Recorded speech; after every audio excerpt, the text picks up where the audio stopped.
स्वागत है आपका एक बार फिर से आपके अपने YouTube चैनल स्ट्रीम आर्ट में। तो दोस्तों, आज हम एक बहुत ही महत्वपूर्ण विषय पर चर्चा करने वाले हैं, जिसका संबंध भारतीय राजनीतिक चिंतन से है। भारतीय राजनीतिक चिंतन अर्थात राजनीति के संदर्भ में भारतीय विचारक जिन्होंने राजनीति को कैसे सर्वश्रेष्ठ और आदर्शवादी बनाया जा सकता है के बारे में बहुत सिद्धांत प्रस्तुत किए हैं। और ऐसे ही सिद्धांत कारकों में से सबसे महत्वपूर्ण सिद्धांत कारक अगर कोई भारतीय राजनीति के अंदर भारतीय राजनीति को समझने के लिए होता है तो वो है श्री महात्मा गांधी। महात्मा गांधी जी को जाने बिना हमारी भारतीय राजनीतिक चिंतन का अध्ययन अधूरा रह जाता है। इसी दृष्टिकोण को ध्यान में रखते हुए हमने आज महात्मा गांधी जी के एक बहुत ही महत्वपूर्ण सिद्धांत, जिसको हम स्वराज के नाम से जानते हैं, को आज बिल्कुल विस्तार पूर्वक जानने का प्रयास करेंगे और जानेंगे कि महात्मा गांधी जी ने एक आदर्श समाज की स्थापना के लिए स्वराज से किस प्रकार की कामना की है, कि किस प्रकार से हम एक आदर्श समाज की स्थापना स्वराज के माध्यम से कर सकते हैं। तो मैं यहाँ पर आपको छोटी छोटी 2-3 चीजें बता देना अनिवार्य समझता हूँ, क्योंकि ये जो विषय है वो ग्रेजुएशन के जितने भी स्टूडेंट हैं उनके लिए बहुत महत्वपूर्ण हो जाता है। मैं यहाँ पर आपको बताना चाहता हूँ चिंतन क्या होता है और दर्शन क्या होता है। बेसिकली दोनों में कोई ज्यादा अंतर नहीं है, सिर्फ आपको यहाँ पर ये समझना होगा कि कुछ विचारक रहे हैं जिन्होंने इस पूरी दुनिया के अंदर राजनीतिक व्यवस्था को, समाज को चलाने के लिए समय समय पर अपने विचार बताए हैं और वही विचार आगे चलकर दूसरे लोगों के लिए सिद्धांत का काम करते हैं। और ऐसे विचार जो होते हैं वो बहुत ही ज्यादा कठिन परिश्रम और बहुत ही ज्यादा दूरदृष्टि के बाद किसी व्यक्ति को प्राप्त होते हैं। और इसीलिए भारतीय राजनीति को अगर हमें समझना है, बहुत अच्छे से जानना है, क्योंकि ये ज्यादातर राजनीति के विषय में पढ़ाया जाता है, अधिकतर ये राजनीति का ही विषय बनता है, लेकिन कभी कभी इसको जो है हम इतिहास के अंदर भी पढ़ लेते हैं। अगर हम इसी चीज को ध्यान में रखें कि गांधी जी किस प्रकार से भारतीय समाज एक सर्वश्रेष्ठ समाज बन सकता है, इसी को मद्देनजर रखते हुए भारतीय राजनीतिक चिंतकों में से गांधी जी सर्वश्रेष्ठ हैं। और ऐसे बहुत सारे विचारक भारतीय राजनीति के अंदर हुए हैं, जिसमें हम डॉक्टर अंबेडकर और कौटिल्य, ऐसे अनेकों विचारक हुए जिन्होंने भारतीय राजनीतिक चिंतन को बहुत महत्वपूर्ण दिशा देने का काम किया है। तो गाइज, हम सबके बारे में बात करेंगे। अगर आपको ये वीडियो पसंद आए तो प्लीज लाइक, शेयर और सब्सक्राइब करना ना भूलें, ताकि आपको इसी प्रकार की इंटरेस्टिंग वीडियो सही समय पर मिलती रहें। और आपको कोई पर्टिकुलर विषय के ऊपर वीडियो चाहिए तो आप प्लीज हमारे कमेंट सेक्शन का यूज कीजिए। मैं आपको उस विषय के ऊपर पूरी कोशिश करूंगा कि जल्द से जल्द वीडियो बना करके दे दूं। तो गाइज, ज्यादा समय ना खराब करते हुए आज की वीडियो की शुरुआत करते हैं। तो गाइज, सबसे पहले आप ग्रेजुएशन के स्टूडेंट हो और आपको पता ही है कि ग्रेजुएशन के अंदर एक जो क्वेश्चन आता है वो लगभग 15 से 20 जो है मार्क्स का आता है। और 15 से 20 मार्क्स के लिए आपको लगभग जो है 5 से 6 या कई बार 7-8 पेज भी लिखने पड़ जाते हैं, जिसको मद्देनजर रखते हुए आपको याद रखना होगा हमको बहुत सारा जो है मटेरियल की आवश्यकता पड़ती है। तो उसी को ध्यान में रखते हुए मैंने ये मटेरियल तैयार किया है आपके लिए। ये हिंदी में है, क्योंकि अक्सर हिंदी भाषा के छात्रों के लिए मटेरियल आसानी से उपलब्ध नहीं हो पाता है, और यदि उपलब्ध भी होता है तो उसके अंदर जो उन्हें चीज चाहिए उसका अभाव होता है। लेकिन मैंने सभी चीजों को ध्यान में रखते हुए ये आपके लिए मटेरियल बहुत अच्छी तरीके से तैयार किया है। आप इसकी पीडीएफ हमारे डिस्क्रिप्शन से भी डाउनलोड कर सकते हो अगर आपको ये पीडीएफ चाहिए तो गाइज, शुरुआत करते हैं वीडियो की गांधी जी के जीवन परिचय से। तो गाइज, आप सभी को पता है गांधी जी का जीवन परिचय, आप ग्रेजुएशन में हो तो बहुत कुछ आप गांधी जी के बारे में जानते ही होंगे। इसीलिए जीवन परिचय के बारे में मैं आपको ज्यादा जो है विस्तार पूर्वक नहीं बताऊंगा, क्योंकि अक्सर आप हर एक बच्चा गांधी जी के जीवन के बारे में अच्छे तरीके से जानता ही होगा कि कैसे उन्होंने किस किस टाइम क्या क्या कार्य किए, कहाँ उनका जन्म हुआ। लेकिन जो महत्वपूर्ण चीजें हैं, तारीखें हैं, मैं एक बार आपको बता देता हूं ताकि आप इसको अच्छे से अपने एग्जाम में लिख सको। तो गाइज, सबसे पहले हम बात करें तो आप सभी को पता होना चाहिए गांधी जी जो है भारतीय राजनीतिक चिंतन के बहुत कर्मठ महापुरुष रहे हैं। महात्मा गांधी जी को हमारे देश के अंदर राष्ट्रपिता के नाम से भी जाना जाता है। हम सभी जानते हैं कि राष्ट्रपिता भी कहा जाता है। इसके बाद आपको पता ही होगा कि महात्मा गांधी जी भारतीय राजनीति के बहुत बड़े विचारक रहे हैं और साथ ही महात्मा गांधी जी भारतीय राजनीतिक चिंतन के बहुत बड़े नेता भी रहे हैं। और आपको पता ही है भारतीय राजनीति के अंदर जब भारत गुलाम था तो भारत की गुलामी से आजादी के लिए भारत के लिए जो तरीका चुना उन्होंने वो अहिंसात्मक था। यानी वो हिंसा पर विश्वास नहीं करते थे, वो बिल्कुल भी जो खून खराबा होता है, मारकाट होती है, उस पर विश्वास नहीं करते थे। आपको इसके बारे में बहुत अच्छे से पता है। अब हम बात करते हैं गांधी जी का जन्म सभी को पता है 2 अक्टूबर में गुजरात में हुआ था। उनकी माता का नाम पुतलीबाई था और गांधी जी जो थे वो करमचंद गांधी जी के, यानी उनके पिताजी का नाम करमचंद गांधी है और करमचंद गांधी के गांधी जी तीसरे बेटे थे, यानी सबसे छोटे बेटे थे, क्योंकि करमचंद गांधी जी के जो 3 पुत्र थे उनमें से सबसे छोटे जो थे वो गांधी जी थे। और गांधी जी भारतीय राजनीति के अंदर जो स्वराज की अवधारणा है उन्होंने इसकी नींव रखी और ये पूरी की पूरी स्वराज की जो अवधारणा है प्यारे बच्चों वो अहिंसा के सिद्धांत पर आधारित है, जिसमें हिंसा का कोई भी स्थान नहीं है। भारतीय राजनीति के स्वतंत्रता संग्राम के रूप में वो जाने जाते हैं। साथ ही आपको पता ही है कि वो जब बहुत छोटी उम्र में 1893 के अंदर ही जो है वो कहाँ गए थे, दक्षिण अफ्रीका गए थे अपनी बैरिस्टर की पढ़ाई करने के लिए, वकील की पढ़ाई पढ़ने के लिए। वहां से वो 1915 में वापस लौटे और उन्होंने वापस लौटने के बाद भारत की आज़ादी के लिए और साथ ही भारत के अंदर किसान मजदूर और साथ ही नगरीय श्रमिकों के लिए बहुत सारे काम करने शुरू किए। उन्होंने भारत के अंदर अंग्रेजों द्वारा फैलाई जा रही विभाजनकारी फूट डालो और राज करो की नीति का भी विरोध किया। 1921 में जो है उन्होंने पहली बार कांग्रेस की बागडोर संभाली, कांग्रेस के अध्यक्ष बने बेलगांव सम्मेलन में।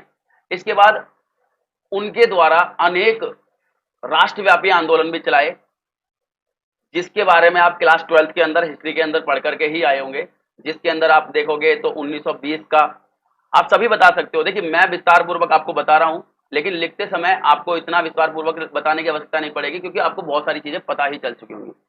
वीडियो थोड़ी बड़ी होगी, लेकिन आपको मैं विश्वास दिलाता हूं कि इस वीडियो के बाद आपको स्वराज से कोई भी दिक्कत नहीं रहने वाली है।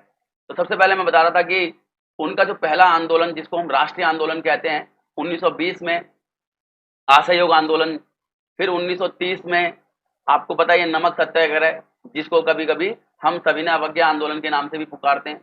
इसके बाद 1942 का भारत छोड़ो आंदोलन, ये उनके कुछ ऐसे आंदोलन थे जिन्होंने अंग्रेजों की नींव हिला दी और साथ ही भारत को छोड़ने के लिए उन्हें मजबूर कर दिया।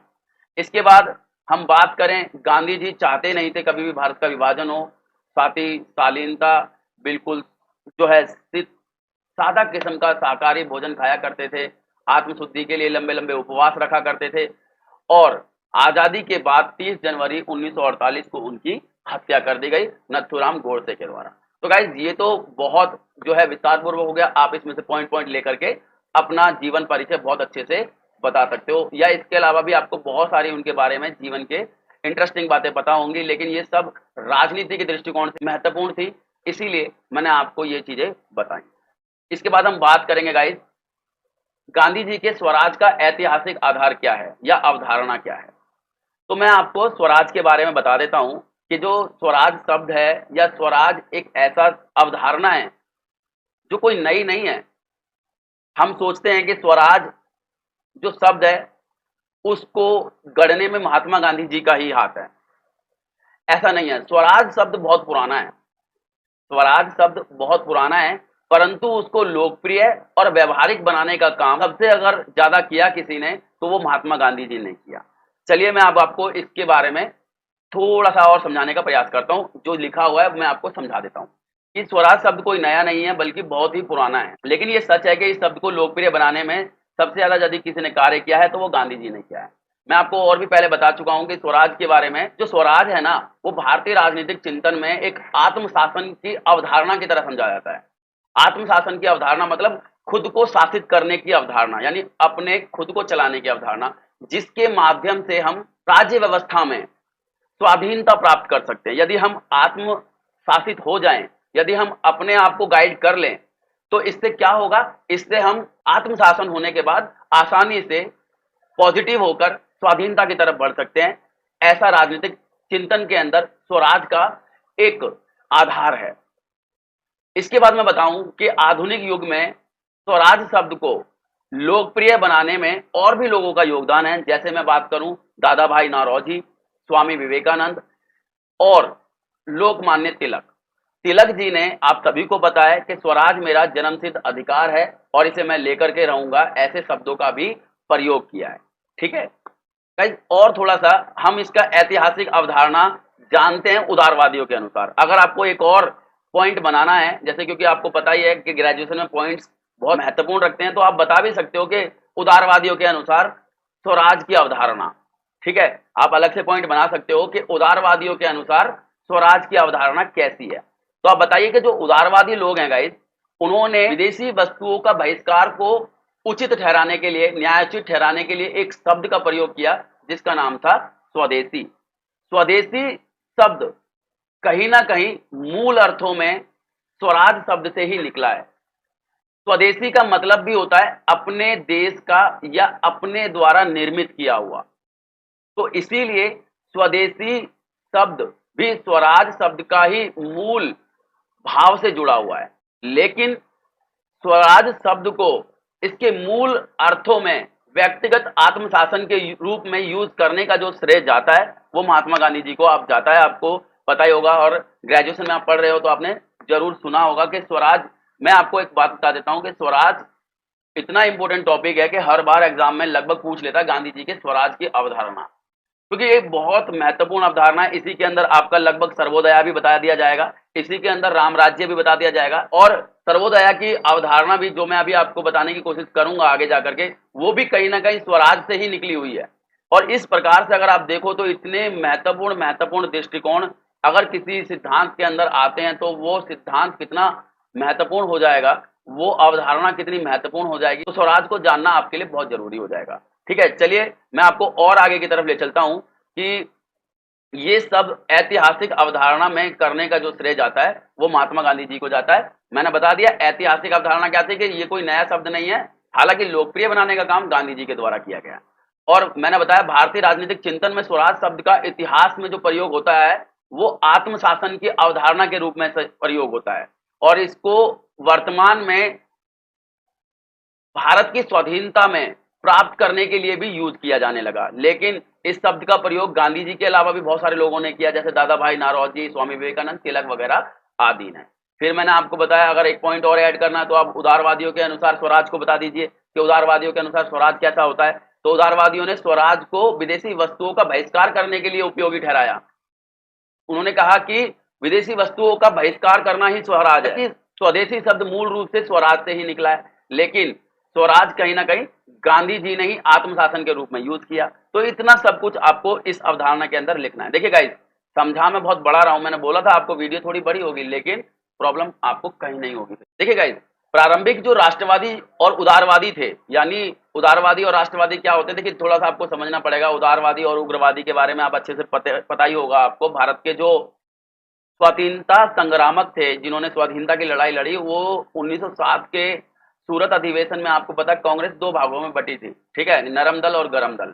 अब उसमें देखिए, जो नरम दल था उसको हम उदारवादी के रूप में भी जानते हैं, और गरम दल को हम अक्सर उग्रकारी कह सकते हैं, उनके रूप में जानते हैं। तो ये जो राष्ट्रवादी थे और उदारवादी थे, यानी देश को आजादी तो दिलाना चाहते हैं, देश के प्रति समर्पित हैं, लेकिन इनका तरीका उदारवादी है। यानी ये लड़ाई झगड़े से, खून खराबे से या हिंसा के माध्यम से भारत को स्वाधीनता नहीं दिलाना चाहते हैं। लेकिन इसका मतलब ये नहीं है कि ये स्वाधीनता नहीं चाहते हैं या आजादी नहीं चाहते हैं। लेकिन मैं आपको बता देता हूं कि प्रारंभिक राष्ट्रवादी जो उदारवादी थे, उन्होंने स्वाधीनता को यानी आजादी को दूरगामी लक्ष्य माना था कि भाई आजादी हमको आसानी से नहीं मिलेगी, आजादी मिलेगी लेकिन बहुत देर में जाकर के मिलेगी। और इसी को ध्यान में रखते हुए उन्होंने आजादी को तो सेकंड पोजीशन पर रख दिया और उन्होंने स्वशासन पर बल दिया। उन्होंने बोला कि हम आजादी से पहले स्वशासन प्राप्त कर सकते हैं, यानी अंग्रेजों के अधीन रह करके खुद का शासन चला सकते हैं। ठीक है, और इससे क्या होगा हमको कि हमको खुद की सरकार चलाने का मौका मिलेगा। इसके बाद गाइस उग्रवादी काल आया। उग्रवादी काल में जो स्वराज शब्द है वो बहुत तेजी से लोकप्रिय हुआ, क्योंकि उग्रवादी जो व्यक्ति थे, अब उग्रवादी व्यक्ति मतलब जो राष्ट्रवादी भी हैं और उग्रवादी भी हैं, मतलब देश के प्रति समर्पित हैं, लेकिन आजादी के लिए क्या करते हैं, ये हिंसा, बहुत जल्दी इन्हें आजादी चाहिए। ये मानते हैं कि अंग्रेज हमारी विनती नहीं सुनेंगे, अंग्रेज हमारे रिक्वेस्ट करने पर नहीं जाएंगे, इनको पीटना पड़ेगा तभी जाएंगे ये। और इसीलिए स्वराज शब्द को अक्सर, मैं अभी आगे टॉपिक में बताऊंगा, इन्हीं उग्रवादियों के कारण थोड़ा नकारात्मक रूप मिला, लेकिन गांधी जी ने जो स्वराज शब्द पेश किया वो सकारात्मक था। लेकिन मैं अभी थोड़ा सा बता देता हूं कि इन उग्रवादियों के कारण जिन्होंने स्वराज शब्द को लोकप्रिय बनाया, थोड़ा सा वो नकारात्मक बन गया स्वराज शब्द। जैसे मैं बात करूं, कौन थे ये व्यक्ति जिन्होंने स्वराज शब्द का प्रयोग करते हुए राष्ट्रवाद का नींव रखने की कोशिश की? जैसे बाल गंगाधर तिलक, उन्होंने, मैंने पहले ही बताया था, उन्होंने उद्घोष किया कि स्वराज मेरा जन्मसिद्ध अधिकार है और इसे मैं लेकर के ही रहूंगा। कहीं ना कहीं इस पूरे के पूरे वक्तव्य में एक हिंसा की झलक लगती है, हिंसा की झलक देखने को मिलती है कि हाँ, अगर कोई बात नहीं मानेगा तो मैं झगड़ा भी करने के लिए तैयार।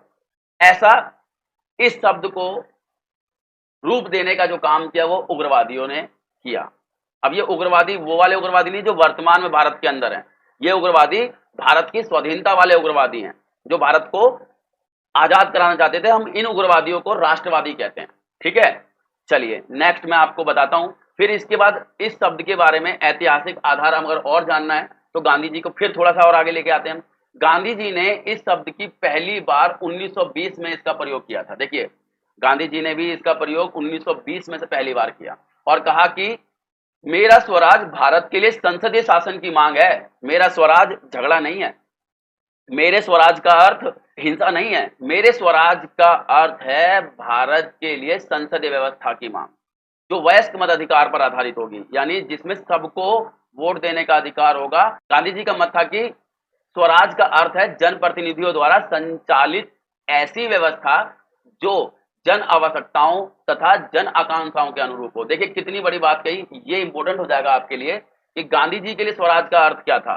गांधी जी के लिए स्वराज का अर्थ था कि जनप्रतिनिधियों द्वारा देश का संचालन।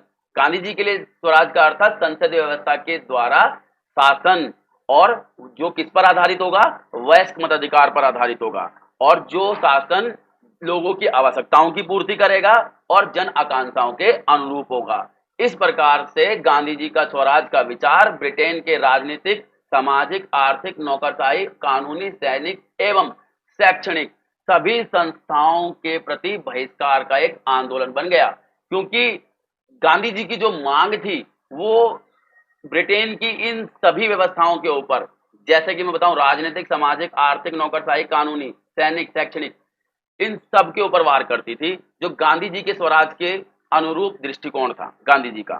तो आपको समझ में आ गया होगा कि भाई उदारवादियों के अनुसार स्वराज क्या था, उग्रवादियों के अनुसार उन्होंने कैसे स्वराज को यूज किया इतिहास में, और गांधी जी ने इतिहास में कैसे स्वराज को यूज किया।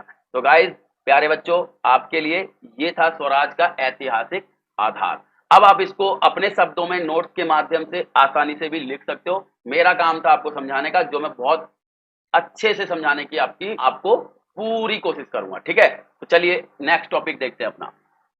देखिए गाइस, स्वराज का अर्थ और परिभाषा। हालांकि इतना कुछ जानने के बाद अब हमको आसान होता चला जाएगा स्वराज पूरा। स्वराज का अर्थ क्या है और परिभाषा क्या है। देखिए, वैसे अगर हम शाब्दिक अर्थ करें स्वराज का तो आप आसानी से इतने समझदार हो कि स्वराज का शाब्दिक अर्थ कर लोगे इसके परिभाषा करके। स्व मतलब खुद का, राज मतलब शासन। तो स्वराज का अगर हम शाब्दिक अर्थ करें तो स्वराज का शाब्दिक अर्थ बनता है खुद का शासन। तो चलिए इसके अर्थ को और परिभाषा को जानते हैं। तो मैं आपको बताता हूं कि वैसे जो स्वराज का अगर हम शाब्दिक अर्थ करें, यानी शब्द को ही ले लें, तो इसका मतलब अक्सर स्वतंत्रता होता है। लेकिन गांधी जी के स्वराज का अर्थ स्वतंत्रता के साथ साथ काफी विस्तृत है। यानी गांधी जी ने जो स्वराज का अर्थ यूज किया है वो स्वतंत्रता तो है ही, साथ साथ उसके अलावा भी बहुत बड़ी सोच छुपी है गांधी जी की स्वराज के प्रति। इस शब्द को लोगों का मानना है कि यह एक अतिवादी विचार है। मतलब कुछ लोगों ने गांधी जी के स्वराज के बारे में माना है कि यह अतिवादी यानी उग्र किस्म का विचार है। जैसे कि इस शब्द को यूज किया करते थे उग्रवादी, राष्ट्रवादी लोग, वो इस शब्द को अक्सर अंग्रेजों से आजादी के लिए हिंसा के रूप में प्रयोग किया करते थे। इसीलिए बहुत सारे लोगों की और आज भी कई बार आंदोलन होते हैं, उन आंदोलनों के अंदर स्वराज शब्द का प्रयोग किया जाता है। इसीलिए स्वराज शब्द कहीं ना कहीं उन उग्रवादियों और ऐसी सोच के कारण नकारात्मक हो गया।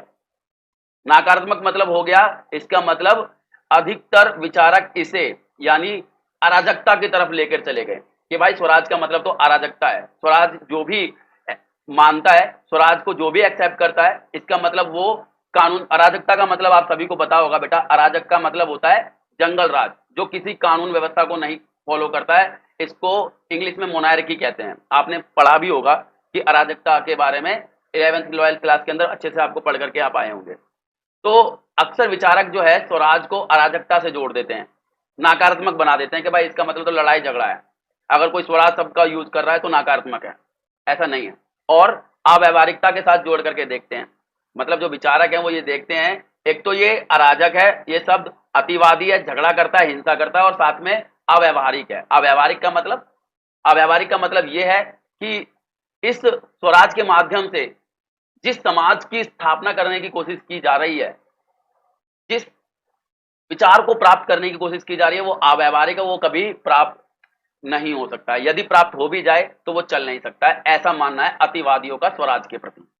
परंतु गांधी जी का स्वराज एकदम स्वदेशी है तथा अहिंसावादी है। आपको ये लाइन जरूर जोड़नी है कि गांधी जी का जो स्वराज है वो एकदम स्वदेशी तथा अहिंसावादी है। प्यारे बच्चों, लगता है मुझे अब आपको थोड़ा सा स्वराज के बारे में समझने में आसानी हो रही होगी। चलिए नेक्स्ट मैं आपको और आगे बताने की कोशिश करता हूं कि गांधी जी का मूल उद्देश्य है स्वराज की प्राप्ति करना, मतलब स्वराज को किस तरीके से प्राप्त किया जाए। ठीक है। और स्वराज शब्द मूलतः जो है उपनिषदों से लिया गया है, जिसका अर्थ है स्वशासन यानी सेल्फ रूल, अपना खुद का रूल जो है करना, यानी खुद के द्वारा सरकार चलाना या खुद के द्वारा देश चलाना, आप कुछ भी समझ सकते हैं इसको। स्वराज के नैतिक, आध्यात्मिक एवं राजनीतिक अर्थ माने जाते हैं। मतलब जो स्वराज शब्द है बेटा, वो उसके दो अर्थ माने जाते हैं। स्वराज शब्द अपने आप में दो अर्थ रखता है प्यारे बच्चों।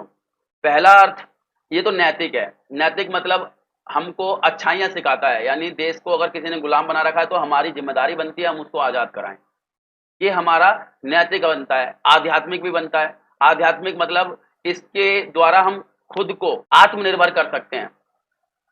साथ में इसका जो दूसरा अर्थ बनता है स्वराज का, वो बनता है राजनीतिक, यानी स्वराज का दूसरा अर्थ बनता है राजनीतिक, यानी राजनीतिक तौर पर भी हम स्वराज के माध्यम से सेल्फ डिपेंड हो सकते हैं।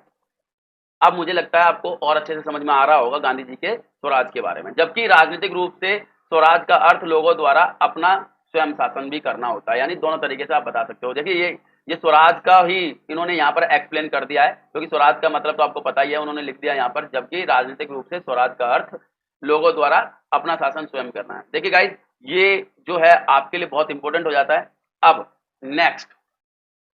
नेक्स्ट देखते हैं हम स्वराज के ऊपर गांधी जी के क्या विचार। तो गांधी जी के स्वराज का मतलब मैं पहले ही बता चुका हूं, बहुत व्यापक है। उनके स्वराज का अर्थ राजनीतिक स्तर के साथ साथ स्वदेशी भी है, आत्मनियंत्रित भी है। ठीक है। तो स्वराज का अर्थ केवल राजनीतिक स्तर पर विदेशी शासन से स्वाधीनता प्राप्त करना नहीं है। देखिए मैंने पहले ही बताया, गांधी जी के विचार में स्वराज का अर्थ केवल अंग्रेजों से आजादी नहीं है, बल्कि इसमें सांस्कृतिक व नैतिक स्वाधीनता का विचार भी है। यानी अगर हम आजाद हो जाएं तो आजादी के बाद जो हमारी संस्कृति नष्ट की गई है, हमारी नैतिकता नष्ट की है अंग्रेजों ने, उसको दोबारा से प्राप्त करना है। या फिर हमारी संस्कृति का या नैतिकता का पतन हुआ है तो उसका भी हम दोबारा से पुनरुत्थान कर सकते हैं स्वराज के माध्यम से, ऐसा गांधी जी का मानना है। यह राष्ट्र निर्माण में परस्पर सहयोग व मेल मिलाप पर बल देता है। उन्होंने बोला कि अगर राष्ट्र निर्माण में जो स्वराज है वो परस्पर मेल व सहयोग पर बल देता है, यानी अगर हमें राष्ट्र का निर्माण करना है तो हमें मेल मिलाप करके ही हम इसको आगे बढ़ा सकते हैं। गांधी जी का मानना है कि स्वराज शासन के स्तर पर सच्चा लोकतंत्र है। यानी अगर हमें स्वराज मिल गया तो यही सच्चा लोकतंत्र है। गाइस, स्वराज को फिर आप केवल राजनीतिक तौर पर गांधी जी के द्वारा कृपया करके ना जोड़ें। स्वराज का अर्थ विस्तृत लेकर के चलें आप गांधी जी के माध्यम से, तो ही आप स्वराज के बारे में बहुत कुछ लिख पाओगे। तो वो यही कह रहा है कि गांधी जी के अनुसार स्वराज अगर प्राप्त हो जाता है तो सच्चा लोकतंत्र मिल जाएगा, गांधी जी का मानना है। गांधी जी का जो स्वराज है वो सभी के लिए है, निर्धनता का स्वराज है, दीन दुखियों का स्वराज है। ठीक है, आप इसमें अलग से ऐड करना है तो ऐड कर सकते हो कि गांधी जी का जो स्वराज है वो गरीबों का है, दीन दुखियों का है। ठीक है, और साथ में अगर और ऐड करना है तो ये धर्म से हटकर है, यानी ये जो धर्म से हटकर का मतलब ये जो हमारे देश के अंदर फूट डालो और राज करो की नीति थी ना, उसको भी खत्म करने का काम करता है। यह आत्म संयम पर आधारित है, ग्राम राज्य व सत्ता के विकेंद्रीकरण पर बल देता है। गांधी जी का जो स्वराज है उन्होंने कहा है कि आत्म संयम है, मतलब हमें खुद पर संयम देता है। गांधी जी के द्वारा ग्राम राज्य बनाने की कोशिश करता था कि गांधी जी का कॉन्सेप्ट तो आपको पता ही है। गांधी जी एक ऐसे व्यक्ति थे, वो चाहते थे कि आजादी के बाद विकास जो भारत के अंदर मिलना है तो विकास की लाइन में खड़ा हुआ अंतिम व्यक्ति तक पहुंचना चाहिए, अंतिम व्यक्ति तक जो है विकास पहुंचना चाहिए। इसीलिए गांधी जी भारत के अंदर शक्तियों के विकेंद्रीकरण के कट्टर समर्थक थे। वो चाहते थे हमारे देश के अंदर शक्ति किसी एक व्यक्ति के पास ना रहे। इसीलिए हम कहते हैं कि गांधी जी सत्ता के विकेंद्रीकरण को भी स्वराज के माध्यम से प्राप्त करना चाहते थे। इसीलिए उन्होंने, आपको पता होगा कि भारत के लिए पंचायती राज व्यवस्था की घोषणा भी की थी। उन्होंने कहा था कि पंचायतों को भी हमें मजबूत करना पड़ेगा, क्योंकि पंचायत भारतीय राजनीतिक व्यवस्था की अंतिम छोर है, वहां तक शासन व्यवस्था पहुंचना चाहिए, व्यक्ति वहां तक जुड़ेगा। इसीलिए उन्होंने सत्ता के विकेंद्रीकरण पर बल दिया। अब देखिए, सत्ता का विकेंद्रीकरण का मतलब आप अच्छे से समझते होंगे, शक्तियों का बंटवारा ये चाहते थे। और ये कैसे मिलेगा? ये गांधी जी के अनुसार स्वराज के माध्यम से मिल सकता है। गांधी जी ने सर्वोदया अर्थात सबका कल्याण पर भी बल दिया। सर्वोदया भी स्वराज के अंदर ही उन्होंने बोला कि स्वराज के माध्यम से हम सर्वोदया भी प्राप्त कर सकते हैं। सर्वोदया यानी सभी का भला, समर्थन किया। अहिंसात्मक गांधी जी की दृष्टि से आदर्श राज्य व्यवस्था वही हो सकती है जो पूर्णतः अहिंसा पर आधारित हो, और इसीलिए गांधी जी का स्वराज जो है अहिंसात्मक है। उन्होंने, उनका मानना भी था कि वही आदर्श समाज होगा। आदर्श मतलब सबसे अच्छा समाज वही होगा जहां हिंसा की कोई जगह नहीं होगी। और ऐसा कैसे प्राप्त होगा? स्वराज के माध्यम से। उन्होंने बोला कि जहां हिंसा का विचार खत्म, मन से हिंसा गई, वहां दंड का, बल का प्रयोग करने की आवश्यकता ही नहीं रह जाएगी। अर्थात जब दंड की हमें जरूरत नहीं पड़ रही है, किसी को मारने की जरूरत नहीं पड़ रही है, किसी को फोर्स करने की जरूरत नहीं पड़ रही है, पुलिस की जरूरत नहीं पड़ रही है, सेना की जरूरत नहीं पड़ रही है, तो हो गया आदर्श समाज। उन्होंने बोला आदर्श समाज जो होगा बेटा वो राज्य विहीन होगा, यानी राज्य की कोई जरूरत ही नहीं है। राज्य मतलब एक तरीके से देख सकते हो, राज्य की परिकल्पना आप पढ़ करके ही आए होंगे। ठीक है, तो उन्होंने बोला कि अगर आदर्श राज्य स्थापित हो जाएगा तो हमें राज्य की आवश्यकता नहीं पड़ेगी, क्योंकि राज्य का काम ही तो यही होता है कानून व्यवस्था बनाए रखना। जब आदर्श समाज ही स्थापित हो गया तो राज्य की जरूरत ही नहीं है, ऐसा उनका मानना था। गांधी जी हिंसा तथा शोषण पर आधारित वर्तमान राजनीतिक ढांचे को समाप्त करना चाहते थे। वो देख रहे थे कि भाई हिंसा भी है, शोषण भी है, इसको खत्म करना चाहते थे। उसके स्थान पर एक ऐसी व्यवस्था स्थापित करना चाहते थे जो व्यक्ति की सहमति पर आधारित हो तथा जिसका उद्देश्य अहिंसात्मक तरीकों से जन कल्याण में योगदान हो। वो ऐसी राजनीतिक व्यवस्था चाहते थे बच्चों। अब आपको गांधी जी के विचार मैंने कितने विस्तार पूर्वक समझा दिए। ठीक है, अब आपको एक एक शब्द आसानी से समझ में आ जाएगा। अब इसको आप पढ़ना एक बार तो आपको कोई प्रॉब्लम नहीं रहने वाली है। देखिए, अब स्वराज के बारे में उन्होंने कैसे प्राप्त किया जा सकता है स्वराज को, तो उन्होंने बहुत सारी बातें कही हैं। और स्वराज के अंदर सबसे पहले उन्होंने बोला कि राज्य विहीन समाज। राज्य विहीन समाज के बारे में वो क्या कहते हैं? गांधी जी के अनुसार स्वराज के लिए राज्य विहीन समाज बहुत जरूरी है। गांधी जी के स्वराज के अनुसार जो अहिंसात्मक समाज है वो राज्य विहीन होगा, जैसे अभी हम पढ़ करके आए हैं गांधी जी के स्वराज के अंदर। यानी जहां पर आदर्श समाज मिल गया, यानी गांधी जी जो आदर्श समाज बनाना चाहते हैं अगर वो प्राप्त हो गया तो आपको पता ही है उनके समाज में हिंसा नहीं है, और हिंसा नहीं है तो राज्य की आवश्यकता नहीं है। तो इसीलिए उन्होंने कहा कि गांधी जी का जो स्वराज है वो बिल्कुल बिल्कुल राज्य विहीन हो सकता है अगर आदर्श समाज स्थापित हो गया तो। ठीक है, क्योंकि उनका मानना है कि राज्य का विरोध इस आधार पर करते हैं गांधी जी, क्योंकि गांधी जी मानते हैं गाइस जो राज्य है ना तो वो स्वाभाविक संस्था है और ना ही आवश्यक, यानी जरूरी नहीं है उसको बनाए रखना, और ना ही वो पहले थी। ठीक है, देखिए गाइस, उन्होंने दार्शनिक अराजकतावादी की भांति इस आधार पर राज्य को अस्वीकार किया, यानी वो एक दर्शन के रूप में बता रहे हैं कि मैं क्यों राज्य को स्वीकार नहीं कर रहा हूं। उन्होंने 3 पॉइंट बताए हैं, तीनों पॉइंट मैं आपको बता देता हूं एक बार क्यों। उन्होंने कहा है कि राज्य हिंसा पर आधारित होता है, राज्य हिंसा पर आधारित होता है, यह संगठित रूप से हिंसा का प्रतिनिधित्व करता है। यानी एक तो हिंसा के ऊपर आधारित होता है और संगठित रूप से प्रतिनिधित्व करता है हिंसा का, ऐसा उन्होंने कहा। दूसरे पॉइंट में आप बता सकते हो कि क्यों राज्य का विरोध कर रहे थे गांधी जी। राज्य की बल शक्ति व्यक्ति की स्वतंत्रता तथा व्यक्तित्व हेतु विनाशकारी है। गांधी जी का मानना था कि अगर राज्य बल का प्रयोग करता है तो एक तो व्यक्ति की स्वतंत्रता जाएगी और साथ में उनके व्यक्तित्व का विनाश होगा व्यक्ति के। इसीलिए वो राज्य के द्वारा जो हिंसा प्रयोग की जाती है वो बहुत खराब है, क्योंकि हिंसा के तो वो हर हाल में विरोधी थे। इसके बाद तीसरे पॉइंट में क्या बताते हैं, एक अहिंसात्मक समाज में राज्य की कोई आवश्यकता नहीं होती है और अहिंसा का समाज ही आदर्श समाज होता है। इसीलिए उन्होंने कहा था कि अगर हमें आदर्श समाज मिल गया तो क्या जरूरत है राज्य की। तो इसलिए कह रहे हैं कि एक अहिंसक समाज में राज्य की कोई आवश्यकता नहीं है, इसलिए वो 3 आधारों पर राज्य का विरोध करते थे। बाकी अगर आपको ये भी लिखना है, नीचे वाला आप लिख सकते हो, इसके अंदर आप इसको पढ़ लेना, कोई ज्यादा मुश्किल नहीं है इसमें। उन्होंने बताने की कोशिश की है कि और क्या कारण थे। इसके बाद मैं आपको गांधी जी का अगला ग्राम मतलब गणराज्यों का संघ, ग्राम मतलब गणराज्यों का संघ। देखिए गाइस, मैं आपको पहले ही बता चुका हूं कि गांधी जी का आदर्श समाज स्वराज के माध्यम से कैसा होगा, एक तो राज्य विहीन होगा, वर्ग विहीन होगा, अनेक स्वशासित तथा आत्मनिर्भर ग्राम समुदायों में विभक्त होगा। ये पहले ही गांधी जी की परिकल्पना थी कि हम कैसे आदर्श समाज स्थापित कर सकते हैं। तो उन्होंने बोला कि जो मेरा आदर्श समाज होगा उसके अंदर जो गांव की स्थिति होगी, उस गांव के अंदर भी एक तो राज्य नहीं होगा, कोई वर्ग नहीं होंगे, जो है चाहे कोई भी दलित है या फिर कोई भी अमीर गरीब, कोई वर्ग नहीं होगा। साथ में स्वशासित होगा, आत्मनिर्भर गांव समुदायों पर विभक्त होगा, यानी जो गांव भी होंगे वो भी आत्मनिर्भर होंगे और ऐसा उनका गांव होगा, ऐसा उनका जो है आदर्श समाज होगा, ऐसा चाहते थे वो। देखिए गाइस, उनके अनुसार जो ग्राम है, ग्राम समुदाय का प्रशासन, यानी गांव जो है, गांव का जो प्रशासन है वो 5 व्यक्तियों की समूह चलाएगा, 5 व्यक्तियों का समूह जो पंचायत कहलाएगा वही चलाएगा उनके अनुसार।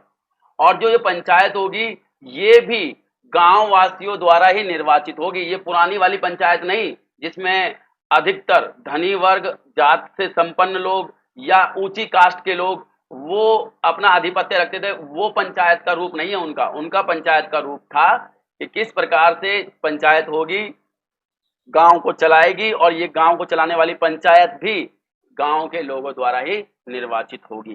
गांव पंचायतों को विधायी, कार्यकारी तथा न्यायिक शक्ति प्राप्त होंगी, यानी गांव जो पंचायतें होंगी गांव की, उनको विधायी मतलब कानून बनाने की शक्ति, कार्यकारी मतलब आपको समझते ही हो आप, एडमिनिस्ट्रेशन काम को चलाने की, और न्यायिक शक्ति यानी दंड देने की, गलत और सही का फैसला करने की शक्ति भी गांधी जी गांव पंचायत को ही देना चाहते थे। ग्राम पंचायत के ऊपर मंडलों की, उनके ऊपर जिलों की तथा उन जिलों के ऊपर प्रांतों की पंचायतें होंगी। यानी गांधी जी देखिए कितनी दूर की सोच रखते थे कि गांव पंचायतों के ऊपर तो मंडलों की पंचायत होगी, उनके ऊपर जिलों की पंचायत होगी और जिलों के ऊपर जो होगी वो प्रांतीय पंचायतें होंगी। गाइस, सबसे ऊपर सारे राष्ट्र के लिए केंद्रीय पंचायत होगी, संघीय पंचायत होगी, यानी जो सबसे ऊपर होगी वो संघीय पंचायत होगी। प्रत्येक गांव अपनी आवश्यकता की पूर्ति तथा सुरक्षा की दृष्टि से स्वावलंबी होगा, यानी प्रत्येक गांव अपनी जो भी उनकी आवश्यकताएं हैं और जो उनकी सुरक्षा के लिए जरूरी है उसके दृष्टि से स्वावलंबी मतलब आत्मनिर्भर। सैनिक शक्ति व पुलिस नहीं होगी, यानी गांव के अंदर ना तो बल का प्रयोग होगा ना पुलिस का प्रयोग होगा। गांधी जी ऐसा राज्य गांव को चाहते थे।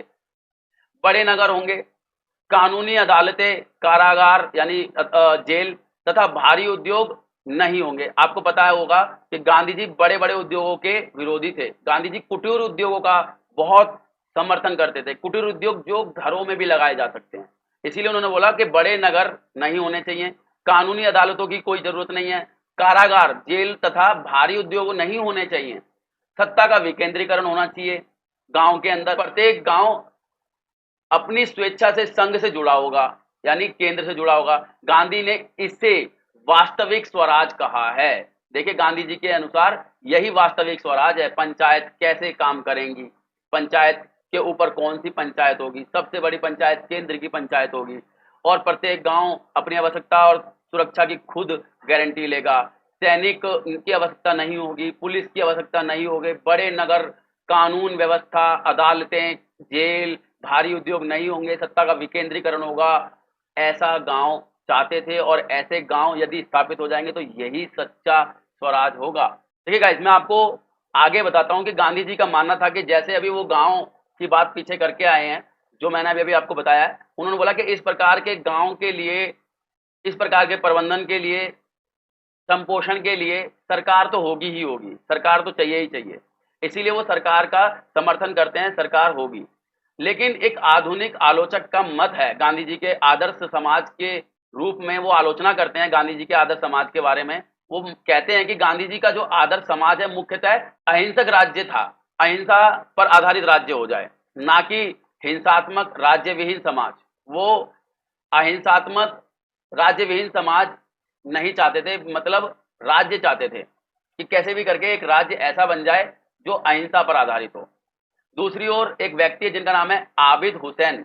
आबिद हुसैन का मत है कि गांधी का राम राज्य पूर्णतः अराजकतावादी राज्य विहीन समाज है जो नैतिक कानूनों पर शासित है। देखिए गाइस, एक व्यक्ति हैं आबिद हुसैन, मैंने पहले ही बताया था कि गांधी जी जो कानूनों की बात करते हैं वो प्राकृतिक कानूनों की बात कर रहे हैं। उनको जो है ना तो अदालतों पे यकीन है, ना उनको पुलिस की आवश्यकता महसूस होती, ना सेना की। इसी को मद्देनजर रखते हुए आबिद हुसैन गांधी जी के राम राज्य के को पूर्णतः, ठीक है, गांधी जी के जो राम राज्य है गाइस, ये भी कॉन्सेप्ट है गांधी जी का, मैं आपको बता देता हूं थोड़ा सा यहीं पर कि राम राज्य मतलब गांधी जी यहां पर राम राज्य को बता करके कोई धार्मिक इच्छा प्रस्तुत नहीं करना चाहते हैं कि राम राज्य मतलब हिंदुओं का शासन, ऐसा कुछ नहीं है। राम राज्य मतलब एक वर्ग विशेष का शासन, ऐसा नहीं है। राम राज्य, गांधी जी, एक तो आपको पता ही होना चाहिए, बहुत बड़े धार्मिक व्यक्ति भी थे, वो धार्मिक व्यक्ति थे। और गांधी जी के अनुसार जिस प्रकार प्रजा राम के राज्य में खुश थी, राम के राज्य में बहुत अच्छे से रहती थी, ऐसा ही एक राज्य वर्तमान समय में भी स्थापित किया जा सकता है। और वर्तमान समय में यदि वैसा समाज स्थापित होगा तो उन्होंने बोला वही होगा राम राज्य, जैसे राम के राज्य में प्रजा बिल्कुल कष्टों से दूर थी। तो इसी प्रकार आबिद हुसैन का मत है कि गांधी जी का जो राम राज्य है, यानी गांधी जी जो आदर्श समाज बनाना चाहते हैं, गांधी जी का आदर्श समाज ही राम राज्य का, गांधी जी का आदर्श समाज ही राम राज्य है। तो इसीलिए वो आबिद हुसैन कहते हैं कि गांधी जी का जो आदर्श समाज है वो पूर्णतः अराजकतावादी है। अब देखिए, अराजकतावादी के बारे में मैं बता चुका हूं आपको, मोनार्की यहाँ पर, जहां पर कोई कानून व्यवस्था नहीं होती है, इसीलिए तो यहाँ पर अराजकतावादी शब्द यूज किया है आबिद हुसैन ने।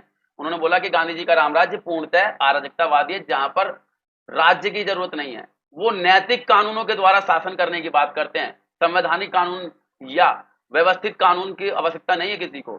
गांधी जी का जो अहिंसक समाज है वहां पर शांति व्यवस्था, प्रेम की शक्ति या सत्याग्रह, वो केवल आत्मबल से ही स्थापित होगी, यानी अपनी मर्जी से ही स्थापित होगी, बाहर का कोई व्यक्ति नहीं आकर के वो स्थापित कर सकता है। गांधी जी के अहिंसक समाज के बारे में आबिद हुसैन ये कहते हैं।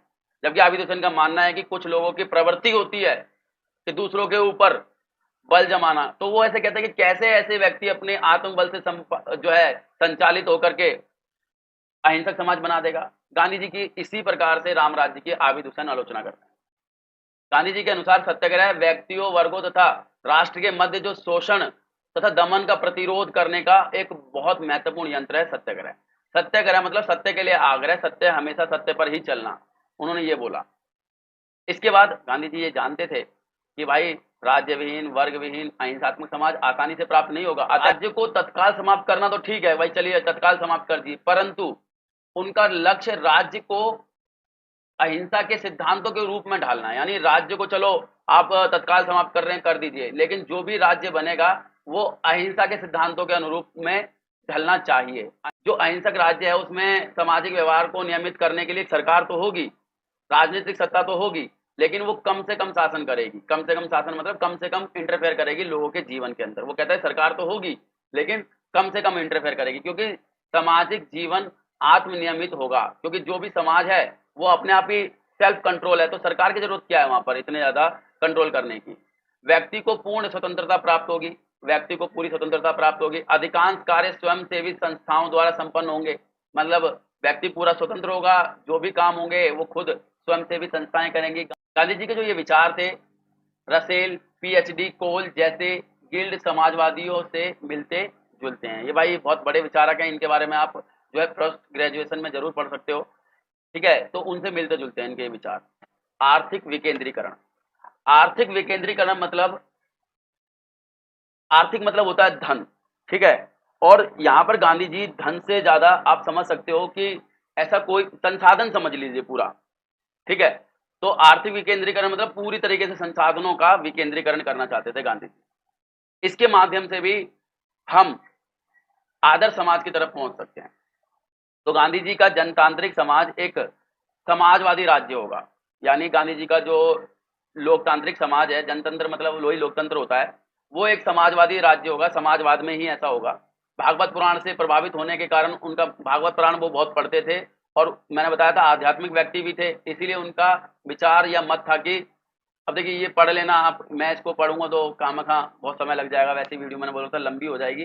बस 2-3 चीजें और बतानी बाकी रह गई हैं और ये वीडियो आपके लिए पूरी तरीके से संपन्न हो जाएगी। देखिए गाइस, वो कहते हैं कि प्राइवेट पूंजी जो है, जैसे मार्क्स है, मार्क्स कहता है कि भाई अगर समानता स्थापित करनी है तो प्राइवेट पूंजी को खत्म कर दीजिए। लेकिन गांधी जी भी समानता स्थापित करना चाहते हैं, लेकिन वो जो है प्राइवेट पूंजी यानी निजी संपत्ति जो है उसको खत्म करने के जो है ना पक्ष में नहीं है।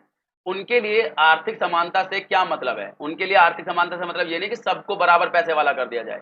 उनका आर्थिक समानता से अर्थ है कि सबके लिए पर्याप्त भोजन, यानी ये तो मिलना ही चाहिए, आवास मिलना चाहिए, तन ढकने के लिए खादी मिलनी चाहिए। वह स्वदेशी का पक्ष लेते हुए कुटीर व लघु उद्योग तथा खादी उद्योगों के विकास पर बल देते हैं। वो स्वदेशी से बहुत ज्यादा प्रभावित थे, मतलब स्वदेशी होना चाहिए, सब कुछ देश में निर्मित होना चाहिए, देश के लोगों के लिए समर्पित होना चाहिए। और ऐसा कैसे हो सकता है, छोटे छोटे घरों में बनने वाले जो कारखाने हैं या उनके द्वारा बनाए जाने वाले जो भी वस्तुएं हैं उनके द्वारा। इसीलिए वो इन छोटे छोटे उद्योगों के विकास के ऊपर बल देते थे, ताकि ये जो है विकास अगर होगा तो देश के हर घर में कुटीर उद्योग हो सकते हैं। कुटीर उद्योग की यही परिभाषा जियोग्राफी में आप पढ़ सकते हो, ठीक है।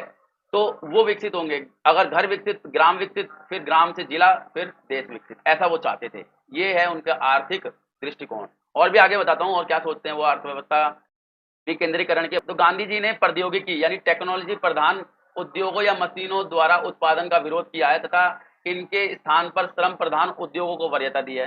यानी जो भी मशीनें हैं उनका मशीनों का विरोध किया। कुल मिलाकर के उन्होंने बोला कि मशीनों की जगह इंसान लेकर के आओ। उनके अनुसार उत्पादन लोगों द्वारा किया जाए, फैक्ट्रियों द्वारा नहीं।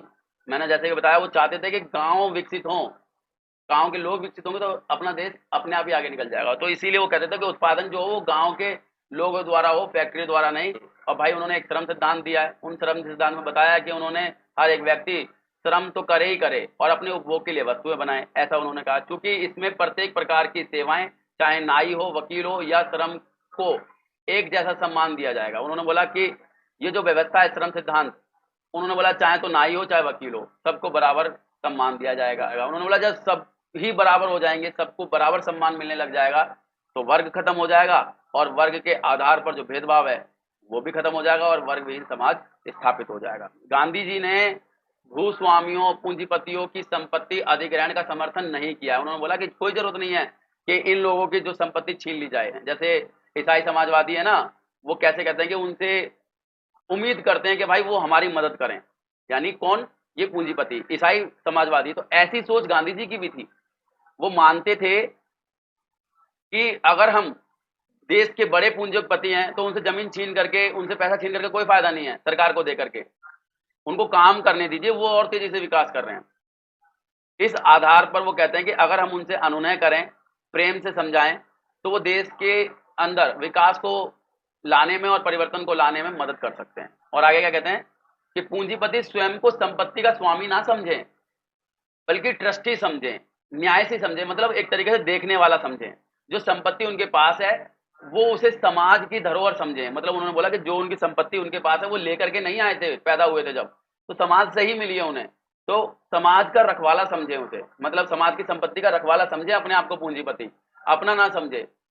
उनमें से वे अपने लिए उतना ही व्यय करें, उतना ही खर्च करें जिनकी उनकी सेवाओं के लिए उपयुक्त हो, यानी उतना ही खर्च करें जो उनके लिए जरूरी है, शेष समाज को लौटा दें अर्थात निर्धनों में बांट दें। ऐसा गांधी जी पूंजीपतियों से कहते हैं। अब उत्पादन का जो लक्ष्य है वो मुनाफा ना होकर के समाज का हित होना चाहिए। गांधी जी ये कहते हैं आर्थिक विकेंद्रीकरण में कि भाई उत्पादन जो भी हो उसका लक्ष्य अपना खुद का पेट भरना ना हो, समाज को भी बराबर का मिलना हो। श्रमिकों की प्रबंध में भागीदारी होनी चाहिए, यानी जो श्रमिक हैं उनके प्रबंधन में, उनको मजबूत करने में उनकी भी भागीदारी होनी चाहिए। तथा यदि पूंजीपति ट्रस्टी बनना स्वीकार ना करें तो कानून द्वारा राज्य को भूमि तथा उत्पादन के अन्य साधनों पर नियंत्रण कर लेना चाहिए। मतलब अगर पूंजीपति जैसा गांधी जी कह रहे हैं वो ऐसा ना करें तो राज्य है, फिर राज्य उनकी संपत्ति छीनेगा, उनके संसाधन छीनेगा और अपने नियंत्रण में कर सकता है, कर लेना चाहिए। तो ये गांधी जी के आर्थिक विकेंद्रीकरण पर दृष्टिकोण था। चलिए गाइस, लास्ट टॉपिक जो इस वीडियो का होने वाला है, सर्वोदया, जो स्वराज का भी एक हिस्सा है। तो सर्वोदया नाम से ही पता चल रहा है और पहले भी मैंने आपको सर्वोदया के बारे में बताया है। सर्वोदया मतलब अगर आप इसको देखेंगे तो सर्वोदया मतलब सभी का भला, जन कल्याण, इसको आप ऐसे समझ सकते हो। ठीक है, अब गांधी जी के अनुसार सर्वोदया क्या है वो भी तो समझ लीजिए। गांधी जी क्या कहते हैं स्वराज को लेकर के, क्योंकि गांधी जी पढ़ रहे हैं ना हम। तो चलिए स्वराज के बारे में मैं आपको बताता हूँ। उन्होंने कहा सभी के भलाई के लिए गांधी जी लेकर आए हैं सर्वोदया। जो सर्वोदया होगा ये सब चीज मिटा देगा और सबको बराबर कर देगा और परस्पर सहयोग और सद्भाव पर बल देगा, ऐसा गांधी जी का मानना है। अब गांधी जी के सर्वोदया का सिद्धांत राज्य के लक्ष्य का सिद्धांत है। उपयोगितावादी चिंतक बेंथम तथा जे.एस. मिल, देखिए गाइस, उपयोगितावादी मैं आपको यहां समझाना जरूरी समझता हूं। उपयोगितावादी क्या होता है गाइस, पहले आपको उपयोगिता समझनी होगी। उपयोगिता मीन्स होता है किसी वस्तु को यूज करने से, यानी प्रयोग करने से जो मुझे अधिकतम लाभ मिले, किसी भी वस्तु को यूज करने से, तो वो उसकी जो उपयोगिता है वही होता है उपयोगिता। ठीक है, और जैसे मैं बोलूं कि मैंने मान लीजिए कोई बुक पढ़ी और बुक पढ़ने से मुझे एक क्वेश्चन को सॉल्व करने से में जितनी मदद मिली वो है उसकी उपयोगिता। मान लीजिए उस बुक के अंदर 50 पन्ने थे, 50 पन्ने मैंने पढ़ लिए लेकिन 2 लाइन ही मैं पेपर में लिख पाया उससे, तो उस बुक की उपयोगिता केवल 2 लाइन की है। ठीक है, तो ये होता है उपयोगिता। ठीक है, तो ऐसे जो उपयोगितावादी होते हैं उनका मानना होता है कि कुछ भी हो चाहे, लेकिन किसी हर एक चीज को उपयोगितावादी के दृष्टिकोण से देखते हैं वो। तो ऐसे ही कुछ उपयोगितावादी हैं। तो बेंथम और जे.एस. मिल जहां अधिकतम लोगों के अधिकतम कल्याण के पक्ष में थे, वहीं रस्किन, एक व्यक्ति है जॉन रस्किन ने सबसे अंतिम या उपेक्षित अल्पसंख्यक अंत्योदया जिसे कहते हैं का पक्ष लिया है। यानी उपयोगितावादी जेरेमी बेंथम हो या जे.एस. मिल हो, वो तो अधिकतम लोग और अधिकतम कल्याण का पक्ष में है, लेकिन वहीं जो जॉन रस्किन है वो केवल अंत्योदया यानी अल्पसंख्यक जो हैं। अब अल्पसंख्यक का मतलब यहाँ पर मुस्लिम हिंदू वो नहीं है, अल्पसंख्यक मतलब यहाँ पर जो भी गरीब है उनके पक्ष में उन्होंने पक्ष दिया है। गांधी ने क्या किया गाइस, एक तो उपयोगितावादी जो जेरेमी बेंथम था और जे.एस. मिल था जो चाहते थे कि अधिकतम लोगों का अधिकतम कल्याण, वहीं जॉन रस्किन जो चाहते थे कि बिल्कुल जो लाभ है वो समाज के अंत्योदया यानी अंत तक पहुंचे, उन दोनों को मिला दिया। गांधी जी ने इन दोनों सिद्धांतों के मिश्रण से एक नया सिद्धांत तैयार किया जिसे सर्वोदया या समाज के सभी लोगों के उत्थान या कल्याण का सिद्धांत कहा है। तो देखिए गाइस, उन्होंने उपयोगितावादी और जॉन रस्किन के जो अंत्योदया है दोनों को मिला दिया, यानी उपयोगितावादी और अंत्योदया दोनों को मिला दिया और एक नया सिद्धांत तैयार किया जिसको सर्वोदया कहा। और सर्वोदया का मतलब मैंने बताया कि समाज के सभी लोगों का उत्थान और कल्याण। ठीक है, इसके बाद गाइस विनोबा भावे ने भी इसी सिद्धांत का अनुसरण किया। इसके बाद मैं आपको और थोड़ा सा बताता हूं कि गांधी जी परंपरागत अर्थ में ना तो राजनीतिक चिंतक थे और ना ही सिद्धांत निर्माता थे। मतलब अगर हम परंपरागत तौर पर देखें, ऐसा नहीं है कि गांधी जी शुरुआत से ही ऐसा कर रहे हैं। वो तो भारत में आपको पता है 1915 में लौट करके आए, जब उन्होंने भारत के अंदर देखा और जब उनके द्वारा किए गए जो परीक्षण थे भारत के अंदर सफल होने लगे, तो फिर सफल होने के बाद उनकी जो दृष्टिकोण है वो विकसित होता चला गया और फिर उन्होंने एक के बाद एक के बाद एक के बाद सिद्धांत देने शुरू कर दिए। हालांकि वो जन्म से ऐसे नहीं थे या परंपरागत रूप से कोई चिंतक नहीं है। ठीक है, किंतु वह भारतीय स्वाधीनता आंदोलनों के अग्रदूत तथा सर्वश्रेष्ठ सुधारकों में से एक थे।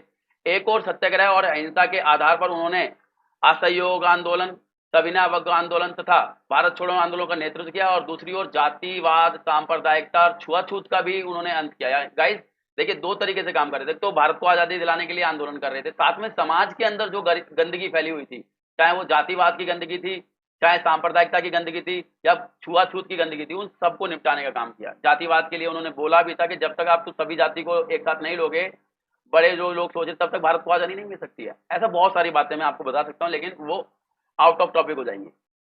मैकियावेली, आपको पता ही है, पहला ऐसा व्यक्ति है मैकियावेली जिसने धर्म से राजनीति को अलग किया है। उन्होंने बोला था कि राजनीति के अंदर धार्मिक चीजें कुछ नहीं होती। धर्म यहाँ पर भी मत समझना कि हिंदू, मुस्लिम, सिख, ईसाई, धर्म नहीं। धर्म मतलब नैतिकता से समझ सकते हो यहाँ पर आप, कि मेरा धर्म, जैसे मेरा धर्म है कि अगर किसी ने मुझे मेरी मदद की 500 रुपए की, और तो मेरा धर्म बनता है या मेरा नैतिकता बनती है कि मैं उसकी भी मदद करूं। लेकिन यहाँ पर राजनीति के अंदर धर्म की उन्होंने जगह नहीं दी है। उन्होंने बोला कि अगर आपको कोई 500 रुपए दे रहा है, अगर आप राजनीति में, अगर आपकी जनता भूखी मर रही है और आपको वो दोबारा 500 रुपए मार रहा है, तो मत दीजिए उसे। कोई धर्म नहीं होता राजनीति के अंदर, राजनीति होती है अपने लिए। ये मैकियावेली है। मैकियावेली बहुत ग्रेट फिलोसोफर है, आप इसको भी पढ़ सकते हो। तो मैकियावेली के विपरीत उन्होंने राजनीति व नैतिकता में संबंध स्थापित करने कर जो है साधन व साध्य संबंध स्थापित करने की कोशिश की। देखिए गाइस, उल्टा बोल रहे हैं बिल्कुल गांधी जी इनके, कि गांधी जी ने तो बोल दिया कि भाई, मतलब मैकियावेली तो बोलते हैं कि राजनीति में धर्म की जरूरत नहीं है, लेकिन गांधी जी कुछ नया करना चाहते थे। उन्होंने राजनीति में और धर्म में ना संबंध स्थापित करने की कोशिश की। पाश्चात्य मतलब पश्चिमी उदारवादियों की तरह उन्होंने व्यक्तिगत स्वतंत्रता तथा प्रतिनिधियात्मक प्रजातंत्र में विश्वास जताया। उन्होंने भी जो है वो चाहते थे कि व्यक्तिगत स्वतंत्रता मिले, प्रजातंत्र मिले। यहाँ पर वो उदारवादी जो थे पश्चिम के, उनकी तरह सोचे उन्होंने। राज्य के उद्देश्य के रूप में उन्होंने सर्वोदया की कल्पना दी। कर्मयोगी होने के नाते गांधी जी श्रम की गरिमा में विश्वास रखते थे, क्योंकि वो कर्मयोगी थे, हर काम खुद करते थे अपना, इसलिए बोलते थे श्रम करो। गांधी की वर्ग विहीन तथा राज्य विहीन समाज की परिकल्पना अव्यावहारिक प्रतीत होती है। उन्होंने बोला कि जो, मतलब आप इसको देखने में तो लगता है कि बिल्कुल ऐसा प्राप्त नहीं हो सकता जैसे गांधी जी कह रहे हैं। स्वयं गांधी भी इसे स्वीकार करते हैं कि भाई, मैं जो सोच रहा हूँ, जो प्राप्त करना चाहता हूँ, मेरे लिए को भी ये प्राप्त करना एक मुश्किल लगता है। किंतु उनके राजनीतिक व आर्थिक क्षेत्र में विकेंद्रीकरण, ग्रामीण स्वशासी व्यवस्था एवं रोजगार, स्वदेशी आदि चीजों को हम देखें तो बहुत महत्वपूर्ण है। तो गाइस, ये था आज का वीडियो। इसके बाद आप निष्कर्ष लिख सकते हो।